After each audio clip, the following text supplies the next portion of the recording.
उत्तम कुल पुलस्त मुनि नाति, अर्थात कि एक वर्णन आपके लिए, एक प्रसंग केवल आपके लिए। जानोगे तो ज्ञान बढ़ेगा, ज्ञान बढ़ेगा तो बुद्धि का विस्तार होगा, बुद्धि का विस्तार होगा तो सोच का विस्तार होगा।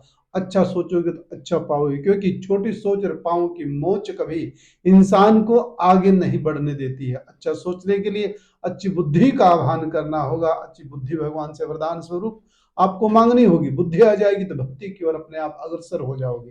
प्रसंग यह है कि उत्तम कुल पुलस्त मुनि नाति, अर्थात कि पुलस्त का नाती है रावण, भगवान शंकर का अनन्य भगत। अन्य अर्थात के अन्य कोई भी ना हो, ऐसी भक्ति रावण करता है, लेकिन दुराचार वृत्ति का बन गया है। दश गरीब है, अर्थात कि 10 सिर है इनके, जो उसके ये सब मिथ्या है। ये तो रामलीला में आते हैं, यानी कि 10 सिर, 10 गरीब, 10 सिर, यानी कि 10 सिर नहीं है, 10 दिमाग से सोचता है। 10 सिर की बात करता है, एक दिमाग 10 दिमागों के बराबर वह सोचता है। वैसे तो हरि अनंत, हरि कथा अनंता, कहीं कहीं 10 सिर का जिक्र किया गया है, कहीं कहीं एक सिर को 10 सिर के बराबर बताया गया है। ऐसा रावण के बारे में कहा गया है। 10 दिमागों के बराबर रावण अकेला एक दिमाग रखता है, सोचता है। नवग्रह उसके चरणों में लेटे हुए, काल पर पैर रख के स्नान करता है, और फिर भी राम से हार गया। क्यों हार गया? क्यों हार गया? आपको आज कारण बताते थे। कारण यह है कि राम इच्छाओं से मुक्त है, रावण इच्छाओं से युक्त है। रावण मनुष्यों पर राज्य करता है, राम मनुष्यता पर राज्य करता है। यही कारण है कि राम जीते और रावण हार गया। भगवान राम ने लंका विजय से पहले समुद्र के तट पर एक पूजा की थी, जिसमें स्वयं रावण पुरोहित बनकर आया था। शायद आप ये बात जानते होंगे और बहुत से लोग नहीं भी जानते होंगे।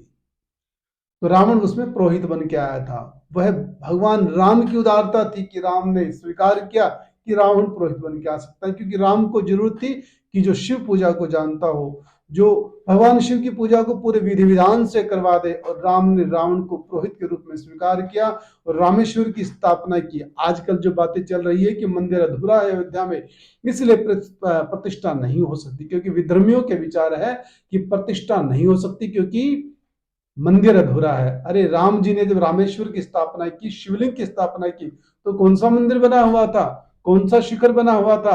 ये भाव की भक्ति है भैया, ये भाव की पूजा है, ये भाव की प्रतिष्ठा है, ये हिंदुओं की आस्था की प्रतिष्ठा है। इसको होने दो। हम तो कहते हैं कि धर्म का रास्ता, जब धर्म के रास्ते पर आगे चलते हैं तो विधर्मी अपना रूप दिखाते हैं, क्योंकि धर्म का रास्ता फूलों की सेज नहीं है, कांटों का पथ है। चलना भी है और डटना भी है। इसलिए कहते हैं दृढ़ निश्चय रखो, शुभ कर्म करने में देर ना करो, अशुभ कर्म करने में जल्दबाजी ना करो।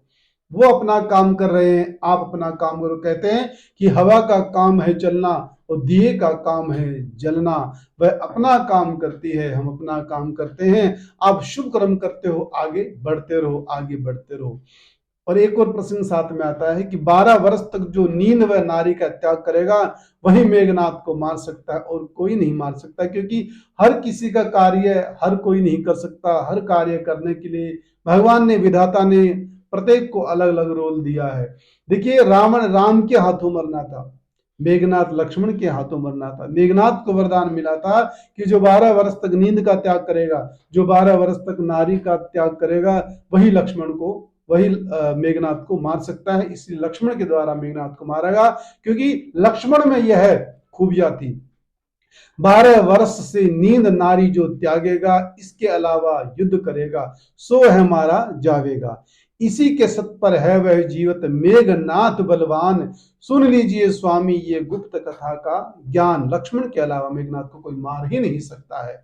उर्मिला जब छोटी थी तो एक देवी ने प्रकट होकर सारा वृतांत बताया था कि तुम्हारा विवाह लक्ष्मण से होगा और लक्ष्मण का 14 वर्ष का वनवास भी होगा। मेघनाथ की पत्नी का नाम सुलोचना था। सबसे पवित्र पतिव्रता नारियों में आती है सुलोचना। वासुकी नाग की बेटी है। उर्मिला व सुलोचना एक टक्कर की पतिव्रता नारी थी।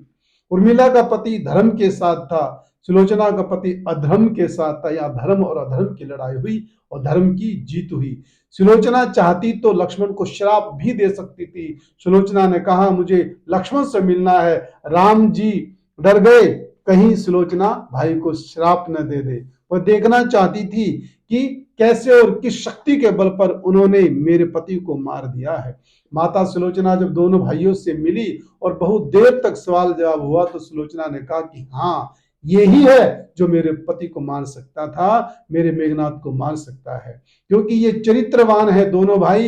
इन दोनों भाइयों की नजर तब से मेरे चरणों में ही है, एक बार भी नहीं उठी इनकी नजर और मेरे मुख पर भी नहीं आई। इनकी नजर मेरे चरणों में है। इनके पास संस्कारों की शक्ति है, इनके पास व्यवहार की शक्ति है, इनके पास अच्छे नजरिए की शक्ति है। यही मेरे पति अर्थात कि मेघनाथ को मार सकते हैं। और उन्होंने लक्ष्मण को प्रणाम किया और आशीर्वाद दिया कि तुम ही विजय के सच्चे अधिकारी हो।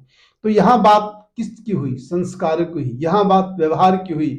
यहां बात जीने की कला की हुई है। इसलिए अपने अंदर शक्तियों को इकट्ठा करो, और शक्ति आपके व्यवहार पर निर्भर करती है, शक्ति आपके संस्कारों पर निर्भर करती है। और हिंदू धर्म सनातन संस्कृति में शक्तियां वेदों पर निर्भर करती है, शक्तियां प्राणों पर निर्भर करती है। कितना आप ज्ञान लेना चाहते हो, कितना आप व्यवहार को अच्छा बनाना चाहते हो, कितना आप शक्तियों को अर्जित करना चाहते हो, जो चाहोगे वो आपको मिल जाएगा। उसके लिए आपको बुराइयों का त्याग करना होगा और स्वाभिमान का सम्मान करना होगा, अभिमान का त्याग करना होगा, सही पथ पर चलना होगा, धर्म के रास्ते पर आगे बढ़ना होगा। धर्म है रक्षितो रक्षित है। धर्म की रक्षा करोगे तो भाई धर्म आपकी रक्षा करेगा। संस्कारों की रक्षा करोगे, यही संस्कार एक दिन आपकी रक्षा करेंगे। इसलिए कहते हैं कि ये सारे पथों पर चलने के लिए, अपनी सकारात्मक मंजिल को पाने के लिए आपको बुद्धि का विकास करना होगा। बुद्धि का विकास कैसे होगा? राम नाम के जप से होगा। राम नाम का जप क्या करो, जब तक राम राम राम आपके हृदय में चलता रहेगा, बुराइयां कभी भी आपके अंदर प्रवेश नहीं कर सकती है। आप कभी भी बुरे मार्ग पर नहीं चल सकते हो। राम जब तक चलेगा, काम दूर रहेगा, अभिमान दूर रहेगा, दुराचार दूर रहेगा, भय विचार दूर रहेंगे।